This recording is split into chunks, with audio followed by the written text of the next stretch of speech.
La question est de savoir comment créer réellement sa Mac.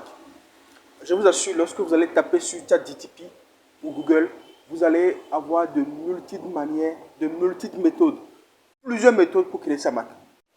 En réalité, pour être simple, je vais vous donner quelques conseils ici, après avoir passé 15 ans à la tête de plusieurs entreprises, de plusieurs Mac africaines et européennes.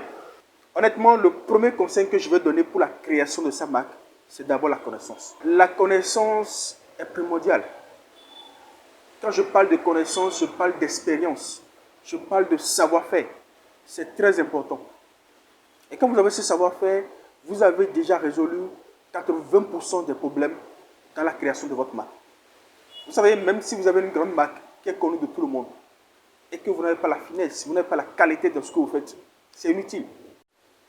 C'est inutile de créer, de penser à la Mac si vous n'avez pas une compétence, si vous n'avez pas une connaissance avérée, vérifiée, approuvée, ovationnée dans la couture.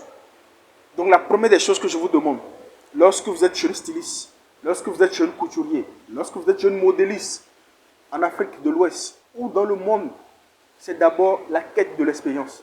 Allez faire vos preuves quelque part. Allez travailler dans une entreprise. Allez, je ne sais pas, aider d'autres couturiers, d'autres marques à rayonner. Allez travailler pour savoir comment ça se passe. La deuxième des choses, c'est de savoir quel type de marque vous voulez avoir. Où vous voulez aller avec votre marque. La deuxième des choses, c'est de savoir l'objectif de votre marque. Est-ce que vous voulez rester dans la masse média, une marque masse média de la consommation pour tout le monde? Est-ce que c'est une marque de luxe? Est-ce que c'est une marque de femme?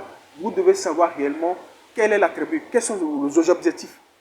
Sans objectif, vous ne pouvez pas aller loin. Vous devez savoir réellement ce que vous voulez.